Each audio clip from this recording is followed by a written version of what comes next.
नमस्कार, मी अमोल शिर्के. अकोले तालुक्यातील सर्वात मोठं न्यूज नेटवर्क असलेल्या अकोले टाइम्स न्यूज चॅनलमध्ये सर्व प्रेक्षकांचं स्वागत करतोय. अकोले विधानसभा मतदारसंघाची निवडणूक सुरू झाली आहे. 2019च्या निवडणुकीनंतर 2024ची निवडणूक ही सध्या एका वेगळ्या वळणावर येऊन ठेपली आहे. 2019ला परिवर्तनाचे शिल्पकार म्हणून ज्यांनी एक महत्त्वाची भूमिका बजावली आणि आमदार किरण लहामटेंच्या प्रचारात एक महत्त्वाचा घटक म्हणून ज्यांनी असं एक व्यक्तिमत्व का ज्यांनी ती महत्त्वाची भूमिका बजावली ते डॉक्टर कॉम्रेड अजित नवले यांची भूमिका ह्यावेळेस बदललेली आहे. स्वतः डॉक्टर अजित नवलेंची ओळख एक राज्यभर शेतकरी नेते, कष्टकरी, श्रमिकांच्या प्रश्नावर नेहमी रस्त्यावर असणारं नेतृत्व म्हणून डॉक्टर अजित नवलेंची ओळख आहे. आज डॉक्टर अजित नवले अकोले टाइम्सच्या स्टुडिओमध्ये आले आहेत. डॉक्टर साहेब, तुमचं अकोले टाइम्समध्ये स्वागत करतो. 2019ची भूमिका आणि 2024ची भूमिका यामध्ये कुठेतरी आम्हाला तफावत दिसते. ही का तफावत आली डॉक्टर साहेब?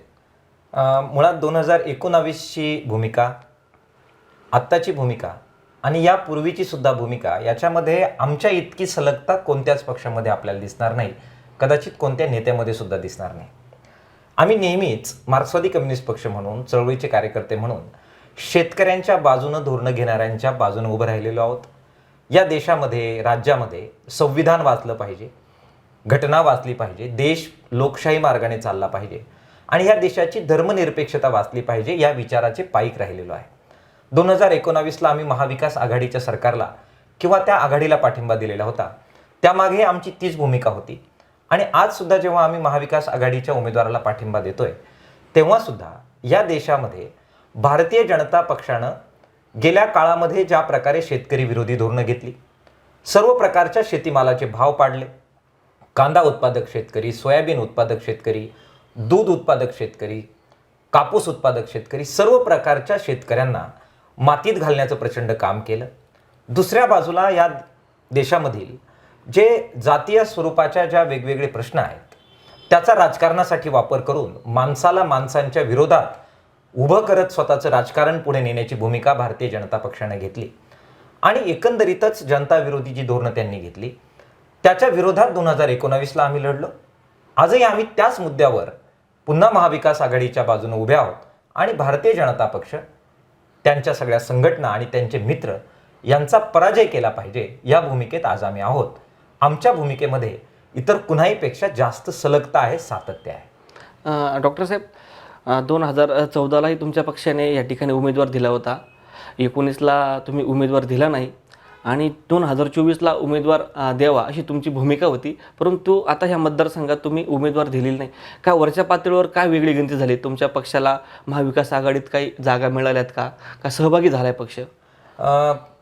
लोकसभा निवडणुकीच्या पार्श्वभूमीवर इंडिया आघाडीची स्थापना झाली. त्याचं मुख्य कारण हेच होतं की मोदी सरकारने ज्या प्रकारे संविधान तहस-नहस करून टाकण्याची भूमिका घेतली होती, वंचित घटकांचं जे आरक्षण आहे ते आरक्षण एक प्रकारे बंद करण्याकडे पावलं टाकण्याची सुरुवात केलेली होती. त्या पार्श्वभूमीवर लोकशाही वाचवण्याची, धर्मनिरपेक्षता वाचवण्याची आणि घटना वाचवण्याची निकड तयार झाल्यामुळे देशभरातील या विचाराची माणसं, पक्ष इंडिया आघाडीत एकत्र आलेले होते. त्या पार्श्वभूमीवर लोकसभा निवडणुकीमध्ये आम्ही त्या प्रकारचं जागा वाटप केलं आणि इंडिया आघाडीला मदत केली. या मतदारसंघात सुद्धा आम्ही ती केली. घटनेला दिलेलं आव्हान, शेतकरी विरोधी प्रचंड असलेली धोरणं आणि शेतकऱ्यांना मातीत गाडण्याची भूमिका जी भारतीय जनता पक्षाने वारंवार घेतलेली आहे तो प्रश्न आणि आदिवासींच्या, वंचितांच्या, दलितांच्या बद्दल सुद्धा दलित, आदिवासी, श्रमिक वर्गाच्या विरोधात ज्या भूमिका भाजपनं घेतल्यात त्या सगळ्या पार्श्वभूमीवर त्यांना कोणत्याही परिस्थितीत सत्तेवरून खाली खेचणं, ह्या एकमेव मुद्द्यावर अनेक पक्ष एकत्र आले. महाराष्ट्रामध्ये शरद पवारांच्या नेतृत्वाखाली राष्ट्रवादी काँग्रेस आहे, उद्धव ठाकरे साहेबांच्या नेतृत्वाखाली शिवसेना आहे, बाळासाहेब थोरात आणि नाना पटोलेंच्या नेतृत्वाखालीची काँग्रेस आहे, त्यांच्या जोडीला स्वाभाविकरित्या मार्क्सवादी कम्युनिस्ट पक्ष आहे, शेतकरी कामगार पक्ष आहे, समाजवादी पार्टी आहे. या सगळ्यांनी आज देशापुढचा मुख्य प्रश्न हेरून शेतकरी कामगारांच्या बाजूने, घटना वाचवण्याच्या बाजूने, धर्मनिरपेक्षता वाचवण्याच्या बाजूने भूमिका घेतली आणि त्याचा परिणाम म्हणून जागेच्या वाटपामध्ये त्यानुसार वाटाघाटी झाल्या. अकोले विधानसभा मतदारसंघामध्ये तुम्ही पाहताय 2001 पासून प्रचंड संघर्ष आम्ही केलेले आहेत. 2014ला 13,000 मतदान मिळवत आम्ही आमची उमेदवारी नामदेव भांगरेंना दिली होती.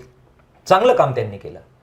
कदाचित 2019ला आम्ही लढलो असतो तर 2013 पासून आम्ही कदाचित 20 पर्यंत पोहोचलो असतो.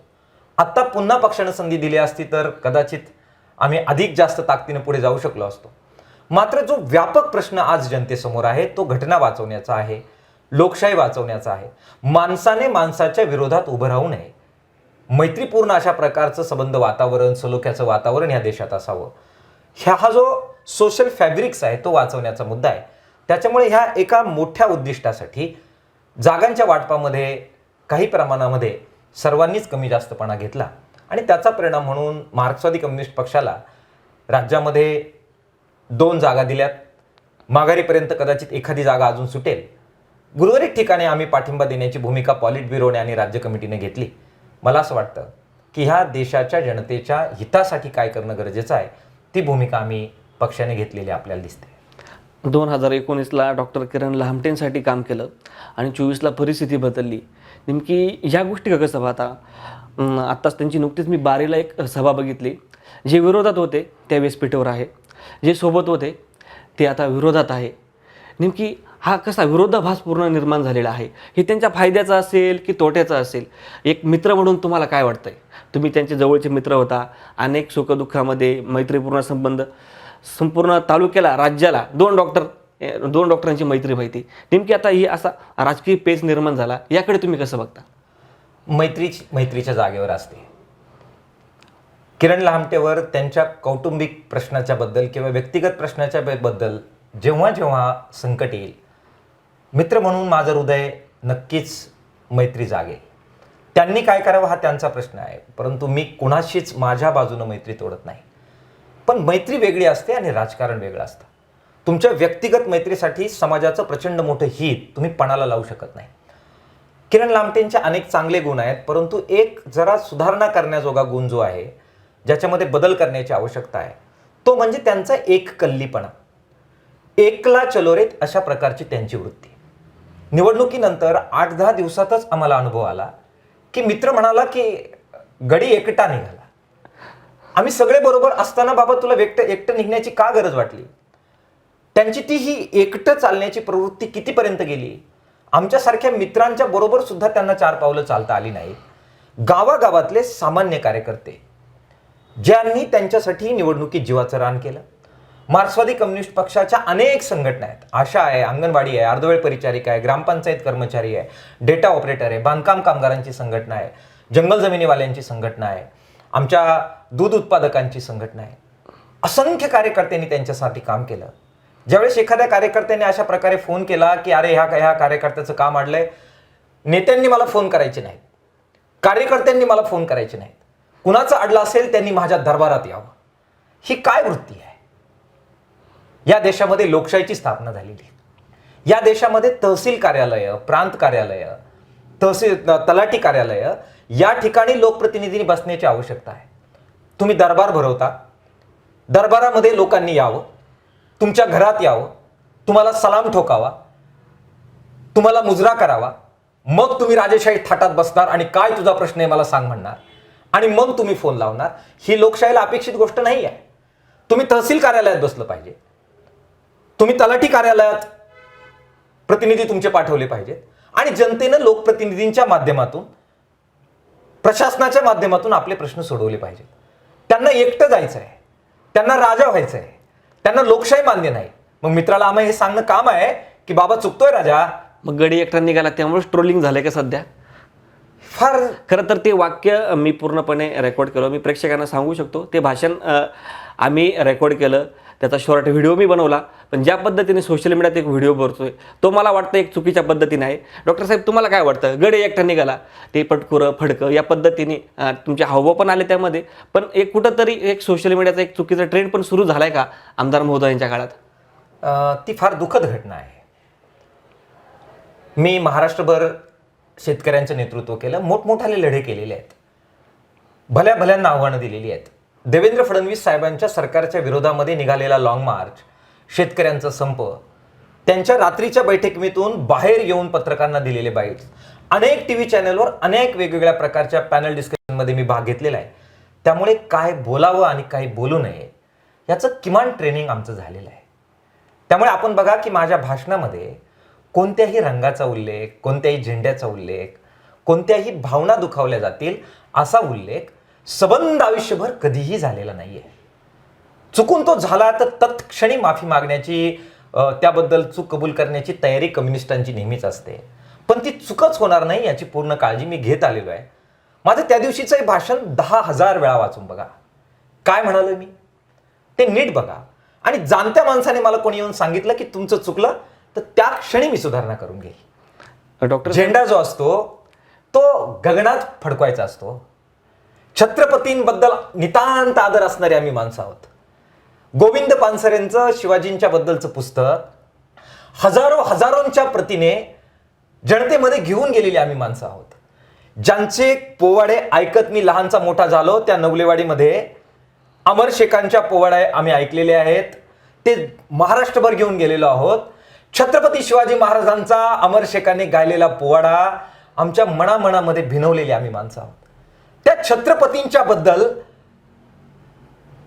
त्यांच्या भगव्याबद्दल, वारकऱ्यांच्या भगव्याबद्दल नितांत आदर बाळगणारे आम्ही माणसं आहोत. आमच्या तोंडून असं कसं जाऊ शकतं? आमच्या तोंडी अशा प्रकारे येणार नाही, पण ते घालायचं, त्या प्रकारचा भास निर्माण करायचा ही RSS, बजरंग दल आणि भारतीय जनता पक्षाची कार्यनीती राहिलेली आहे. मला वाईट त्यांचं वाटत नाही, त्यांचं ते कामच आहे, त्यांचं ते करतील. वाईट मित्राबद्दलचं वाटतं. मित्र ओळखतो नाही हा अजित नवलेला. मित्राला माहिती आहे ना छत्रपती शिवाजी महाराजांच्या बद्दल या अजित नवलेंच्या काय मतं आहेत. त्यांनी थांबवायला पाहिजे होतं, त्यांनी प्रोत्साहन दिलं.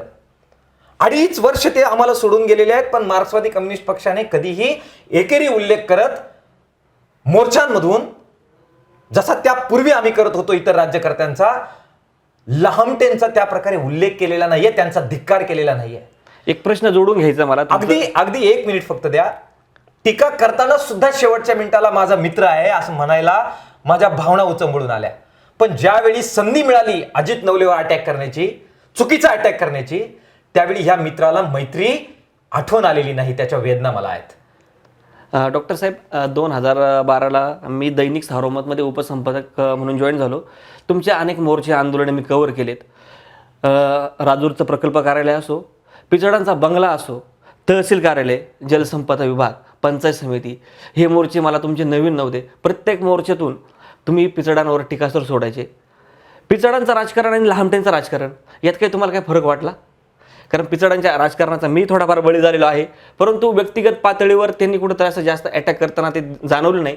त्या तुलनेत पिचड आणि लहामटेंच्या राजकारणाची तुम्हाला जर तुलना करायची वाटली तर काय वाटतं त्यांच्या राजकारणामध्ये तुम्हाला? व्यक्तिगत पातळीवर मधुकर पिचडांच्या काळात सुद्धा आमच्यावर प्रचंड अटॅक झाले. माझं डोकं इथून इथपर्यंत फोडून टाकण्यात आलं, टाके टाकावे लागले. लग्न झाल्यानंतर 3च महिन्यामध्ये मी टेबलवर होतो आणि अर्चना टाके टाकीत होती. माझ्या तडीपारीसाठी मोर्चे निघालेले आहेत. अच्छा. 15-16 केसेस माझ्यावर त्या काळात झालेल्या आहेत. त्या पातळीवर संघर्ष मधुकर पिचडांबरोबर झाला. परंतु मधुकर पिचडांनी कधीही आदिवासी बिगर आदिवासी अशा प्रकारचा भेदभाव केलेला मला त्या प्रमाणामध्ये दिसला नाही. आदिवासी आणि बिगर आदिवासी या तालुक्यामध्ये एकोप्यानं राहत आलेले आहेत. इथे जितक्या नम्रपणाने आम्ही राघोजी भांगरेंना नमन करतो, त्यांच्या कामाला सलाम करतो, तितकाच कोंडाजी नवलेंनी सावकारशाहीच्या विरोधात केलेल्या संघर्षाला आम्ही नमन करतो आणि त्याला सलाम करतो. दोघंही एकमेकाला एकोप्यानं वागवत आलेले आहेत. स्वातंत्र्य चळवळीमध्ये आदिवासींनी ज्या प्रकारे भाग घेतला तसाच सहभाग बिगर आदिवासींनी घेतलेला आपण पाहिलेला आहे. गुन्ह्या गोविंद्यानं आदिवासी बिगर आदिवासी नांदत आलेले आहे. पिचडांनी त्याच्यामध्ये फूट पाडण्याचा कधी प्रयत्न केला नाही, हे आम्ही अनुभवलं. हे जाणतेपणाचं लक्षण आहे. आमदार लामटे म्हणजे आदिवासी बिगर आदिवासी असा वाद झाला असं तुम्हाला म्हणायचं आहे का? गेल्या 5 वर्षाच्या कालावधीमध्ये हा तणाव वाढलेला आहे, ही वस्तुस्थिती आपण मान्य केली पाहिजे. त्याला मला कोणाला एका व्यक्तीला दोष देण्याची आज आवश्यकता वाटत नाही. पण ज्यावेळी तुम्ही राज्यकर्ते असतात त्यावेळी रस्ते करणं हे तुमचं काम असतं. पण त्याच जोडीला ह्या तालुक्याचं सोशल फॅब्रिक्स जे आहे, सामाजिक वीण जी आहे, ती वीण राखणं त्याच्यापेक्षा जास्त महत्त्वाचं आहे. हे तुमचं दायित्व असतं. तुम्ही त्याच्यामध्ये फेल झालेला आहात असं दुर्दैवानं म्हणण्यासारखी परिस्थिती निर्माण झाली. वेगवेगळ्या जाती, वेगवेगळे धर्म हे एकोप्यानं नांदले पाहिजेत, ही तुमची जबाबदारी आहे.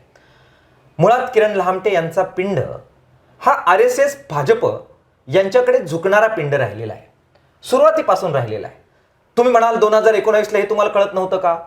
माणूस बदलेल याच्यावर माझा विश्वास आहे आणि म्हणून आमच्या संगतीत आल्यामुळे काही बदल होईल असं मला वाटत होतं. परंतु त्यांचा कल नेहमीच RSS, बजरंग दल आणि अशा प्रकारच्या प्रवृत्तींकडे राहिलेला आहे. आदिवासींना ज्यांनी कधीच आदिवासी म्हटलं नाही, वनवासी म्हटलं, अशा लोकांबरोबर, त्यांच्या विचारसरणीबरोबर तुमची मैत्री कशी असू शकते? शेतकऱ्यांच्या शेतीमालाला भाव द्यायचा नाही, सबंध शेतकरी विरोधी धोरण घ्यायचं, अशा लोकांबरोबर तुमची मैत्री कशी असू शकेल? मराठा आरक्षणाबद्दल वेगवेगळी मतं असू शकतात, परंतु अंतरावली सराटी या ठिकाणी आंदोलनाला बसलेल्या महिलांची डोकी फोडली जातात. असं डोकं फोडणाऱ्यांचं समर्थन तुम्ही कसं काय करू शकता? अशा प्रकारचा प्रश्न उपस्थित होतो. त्यामुळे सोशल फॅब्रिक्स जे मागच्या पिढीच्या राज्यकर्त्यांनी या तालुक्याचं जपलं ते या काळात धोक्यात आलं, हे नम्रपणानं मला नमूद करावंसं वाटतंय. कुणाची काही इच्छा असली तरी या तालुक्यातले आदिवासी आणि बिगर आदिवासी पुढे सुद्धा एकोप्यानं नांदत राहतील. या समाजातले OBC आहेत, दलित आहेत, मुस्लिम आहेत, विमुक्त जातीचे लोक आहेत, मराठा समाजाचे लोक आहेत, महादेव कोळी आणि ठाकर समाजाचे लोक आहेत, ते या काळातल्या पुढच्या काळात सुद्धा एकोप्यानं नांदत राहतील. त्याला जेव्हा जेव्हा आव्हान दिलं जाईल, आमच्यासारखी माणसं छातीचा कोट करून ही सगळी एकजूट टिकवण्यासाठी वाटेल ती किंमत देतील आणि हा एकोपा टिकवतील. डॉक्टर साहेब, 2019ला तुम्ही आमदार लहामटेसाठी सभा घेतल्या, गावोगाव फिरले. नेमकी आमदार झाल्यानंतर त्यांच्याकडून तुम्हाला काय अपेक्षा होत्या, त्या पूर्ण झाल्यात का? पाण्याच्या प्रश्नाबद्दल आम्ही प्रचंड आग्रही होतो. मुळा बारमाही झाली पाहिजे ही फार जुनी मागणी कम्युनिस्टांची आहे. पाण्याचं फेर वाटप झाल्याशिवाय मुळेच्या शेतकऱ्यांना खरा न्याय देता येणार नाही. प्रचंड असंतोष खतखततोय पाण्याच्या बाबतीमध्ये. मुळेच्या खोऱ्यामध्ये ज्या प्रकारे मुळेचा प्रश्न हाताळला गेला, आढळा हे तुटीचं क्षेत्र आहे. वेगवेगळ्या प्रकारचे बंधारे, वळण बंधारे करण्याचे अभ्यास झालेले आहेत. परवा आम्ही अभ्यासकांना घेऊन फिरलो. अगोदरच्या राज्यकर्त्यांनी सुद्धा खूप अभ्यास आणि पर्याय निवडलेले आहेत, त्याबद्दल काम झालेलं दिसत नाही. प्रवरेच्या पट्ट्यात सुद्धा उच्चस्तरीय कालव्यांसाठी डोकं फोडून घेण्यापर्यंत, हात मोडून घेण्यापर्यंत लहामटे आमदार असतानाही या तालुक्यातल्या जनतेला संघर्ष करावा लागला. हे दुर्दैव आहे. हे पाण्याचे प्रश्न अजून अनुत्तरित आहेत. आदिवासींना पाण्याचा हक्क मिळाला पाहिजे, बुडीत बंधारे झाले पाहिजेत, ही मागणी आदिवासींची आहे. त्यांच्या शेतात पाणी पडतं परंतु प्यायला पाणी राहत नाही, ही वस्तुस्थिती आहे. त्याच्याबद्दल काहीच करता आलेलं नाही, हे अपयश आहे. या सगळ्या पार्श्वभूमीवर MIDCचा प्रश्न पुढे येतोय.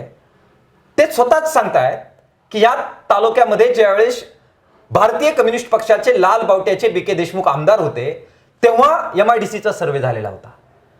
अद्याप निवडणूक लागेच्या अगोदरपर्यंत नोटिफिकेशन सुद्धा आमदारांना काढता आलेलं नाहीये.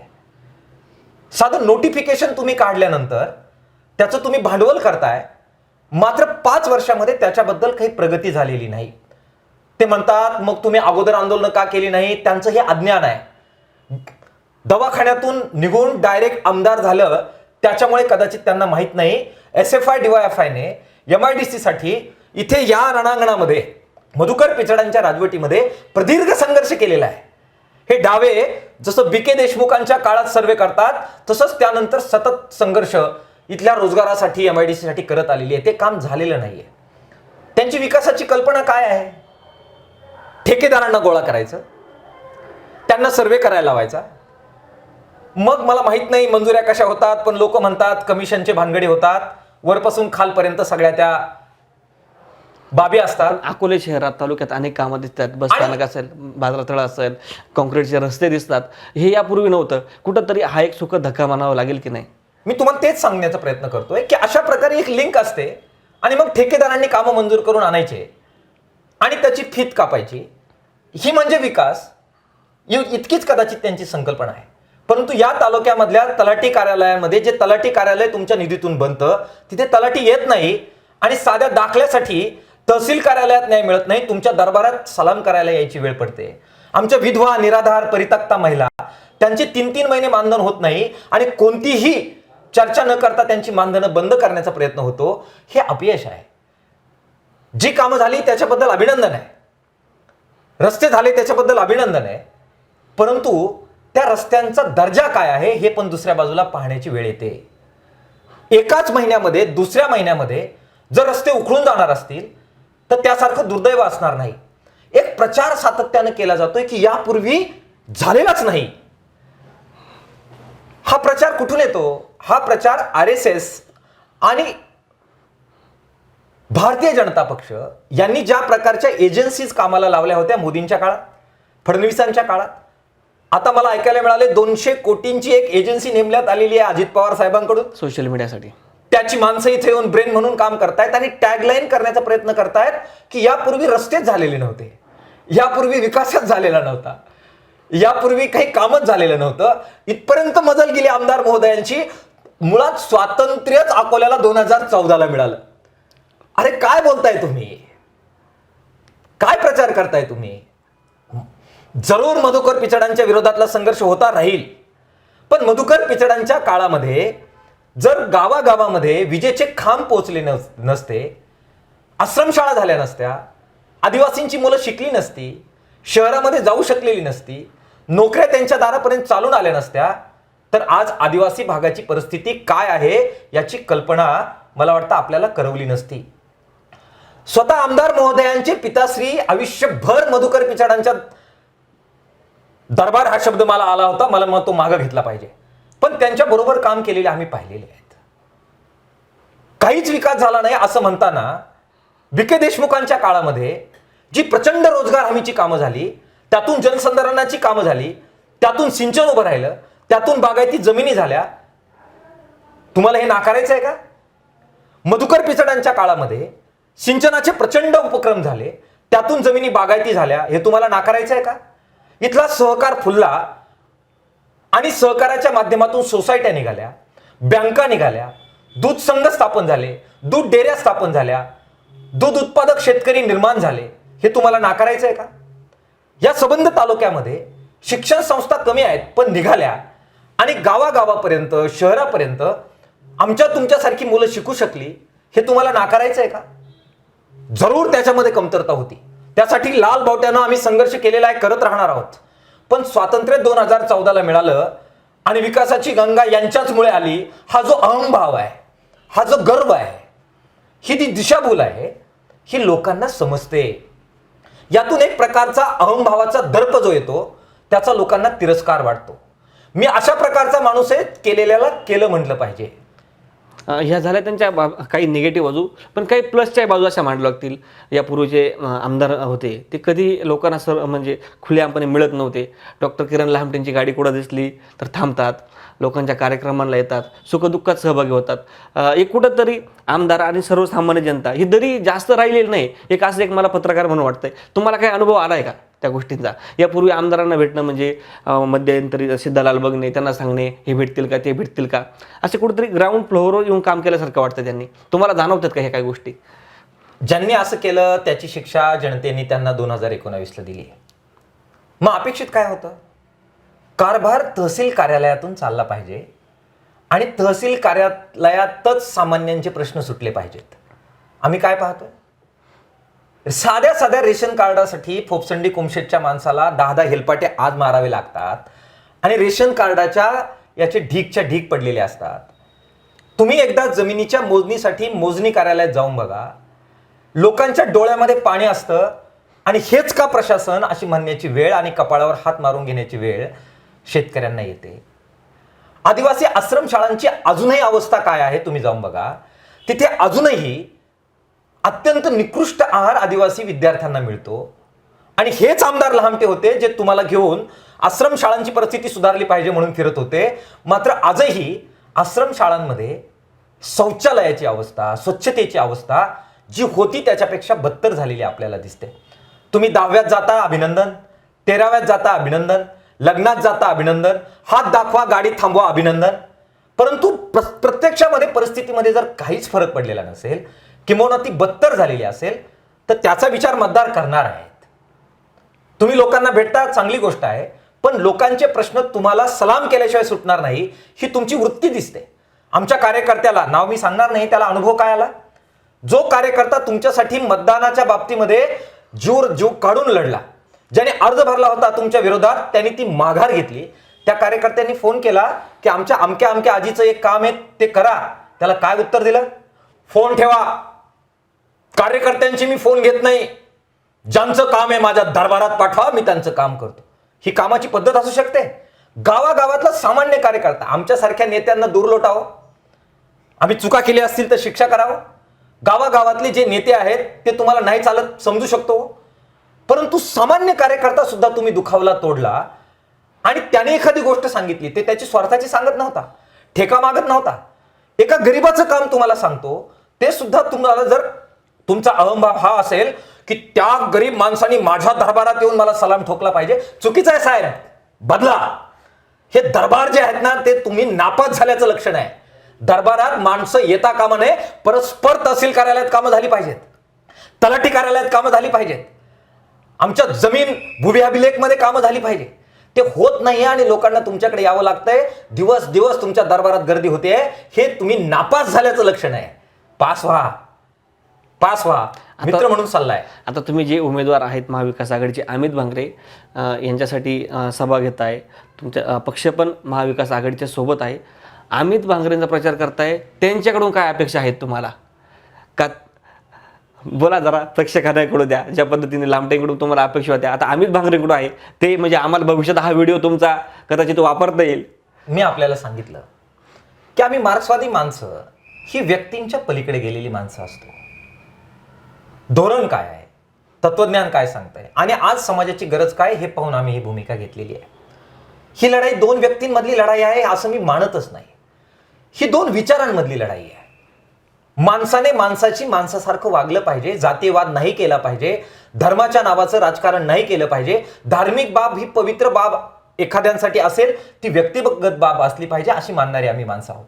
संविधान वाचलं पाहिजे, घटना वाचली पाहिजे, शेतकऱ्यांच्या बाजूने धोरणं घेतली पाहिजे ही मानणारी आम्ही माणसं आहोत. आदिवासींचं आरक्षण टिकलं पाहिजे, पेसा टिकला पाहिजे, आदिवासींना मदत झाली पाहिजे ही मानणारी आम्ही माणसं आहोत. आंबेडकरांची विचारसरणी पुढे गेली पाहिजे, दलितांना न्याय मिळाला पाहिजे, या महाराष्ट्रातील, या देशातील मुस्लिमांना सुद्धा न्याय मिळाला पाहिजे ही मानणारी आम्ही माणसं आहोत. ह्या विचारातून आम्ही हा पाठिंबा दिलेला आहे. अमित आज आमचा उमेदवार आहे. मी काय बोलतोय याच्यातून अमितनी योग्य तो सल्ला घ्यावा, योग्य तो निर्णय घ्यावा, योग्य ते बदल करावे. आणि माझ्या मित्राला सुद्धा शुभेच्छा आहेत, त्यांनी सुद्धा सुधारणा करून घ्यावी. व्यक्तींच्या बद्दल मी निर्णय करणार नाही. अमित उद्या चुकला तर याच चष्म्यातून आम्ही त्याचं पुनर्मूल्यांकन करू आणि जे क्रायटेरिया माझ्या मित्राला लागू आहेत तेच क्रायटेरिया अमितला लागू राहतील. त्यामुळे दोघांनाही शुभेच्छा आहे. व्यक्ती म्हणून दोघंही चांगले आहेत, व्यक्ती म्हणून दोघंही मित्र राहतील, व्यक्ती म्हणून व्यक्तिगत दोघांचाही उत्कर्ष व्हावा अशात मला शुभेच्छा द्यायच्या आहेत. परंतु धोरण म्हणून तडजोड होणार नाही. परीक्षण धोरणांच्या आधारे होईल, जनतेच्या अनुभवाच्या आधारे होईल. गरीबातला गरीब माणूस त्या अनुभवातून काय निर्णय घेतो त्याच्या बाजूनं मार्क्सवादी कम्युनिस्ट पक्ष उभा राहील. डॉक्टर साहेब, अजून निवडणूक तर अजून खऱ्या अर्थाने सुरू पण झालेली नाही, अजून माघार व्हायची, त्यानंतर निवडणुकीचं चित्र स्पष्ट होणार आहे. पण त्याआधीच कुठेतरी सोशल मीडियावर ट्रोलिंग हे प्रचंड सुरू आहे, तुमच्याबाबतही सुरू आहे, कधी कधी आम्ही त्याला बळी पडतो, परंतु कुठंतरी यातून सामाजिक एकोपा बिघडतोय. तर तुम्ही सर्वपक्षीय जे कार्यकर्ते असतील त्यांना काय आवाहन कराल या सोशल मीडियाच्या अतिवापराबाबत? सोशल मीडियामध्ये जो सगळा प्रकार सुरू आहे, मी स्वतःही दुखावलो गेलो. ज्यांना मित्र मानतो ते थांबू शकले असते आणि डॉक्टर नवले असे नाही आहेत, तुम्ही असं करू नका असं म्हणू शकले असते. त्यांनी असं केलेलं नाही असं ते म्हणू शकले असते. पण स्वार्थी राजकारणासाठी तुम्ही ते केलेलं नाही. जे आपण इतरांच्या दारात पेरतो ते आपल्या दारात उगतं असं मानणारा मी माणूस आहे. त्यामुळे दुसऱ्याच्या दारात वाईट मी कधीच पेरत नाही. त्यामुळे जबाबदार जी लोक आहेत त्यांनी या तालुक्याचं सामाजिक एकोपा बिघडणार नाही याची काळजी आधी जबाबदार लोकांनी घेतली पाहिजे.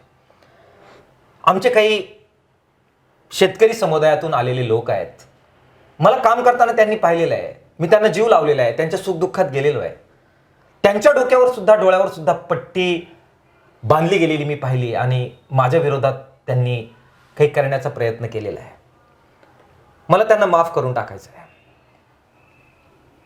मला त्यांना पुन्हा एकदा त्यांनी घेतलेल्या भूमिकेचं पुनर्मूल्यांकन करण्याची संधी द्यायची आहे. बजरंग दलाने काय करावं हा राजकीय प्रश्न आहे. त्यांनी त्यांची भूमिका घ्यावी हा त्यांचा मुद्दा झाला. पण बजरंग दलात काम करणारे आणि मनसेमध्ये काम करणाऱ्या काही मित्रांनी महाविरोधात भूमिका घेतली. ते लोक मला ओळखतात आणि मी त्यांना ओळखतो. त्यातले अनेक लोक बजरंग दलात काम करणारे, मनसेमध्ये काम करणारे अनेक लोक माझे मित्र आहेत. मला खात्री आहे की ते त्यांनी घेतलेल्या भूमिकेचं परत एकदा मूल्यांकन करतील. त्यांच्याबरोबरची सुद्धा व्यक्तिगत मैत्री मला तोडायची नाहीये.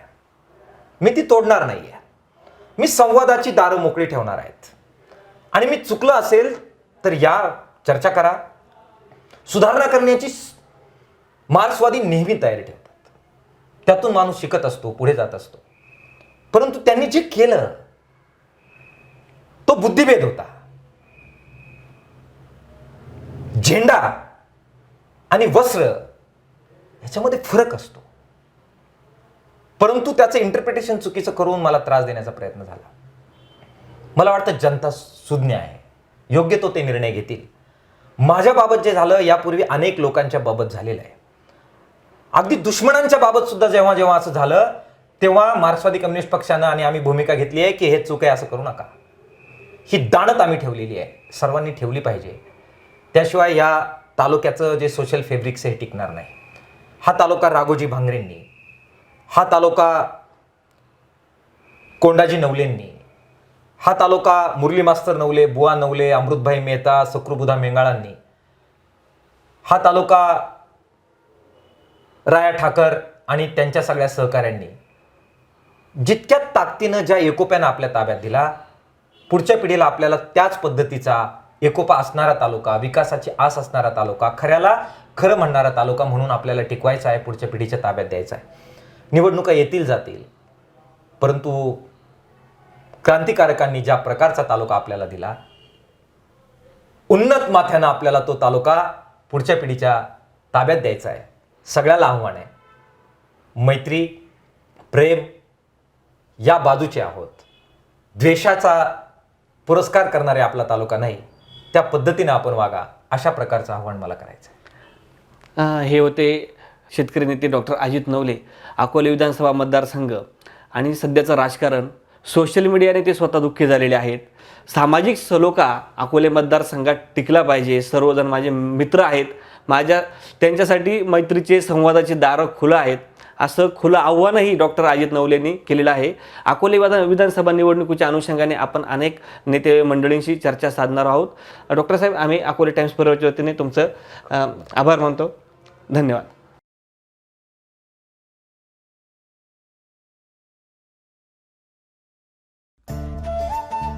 खास लाडक्या बहिणींसाठी दररोज जिंका एक नाही तर चक्क 2 पैठणी मोफत. दीपावली धमाका ऑफर. एक साडी खरेदी करा आणि एक मिळवा अगदी मोफत. खरेदी करा आज व पैसे द्या थेट 6 महिन्यांनी. EMI सुविधा उपलब्ध. 200 बक्षिसांचा भव्य लकी ड्रॉ उत्सव. तर वाट कसली बघताय?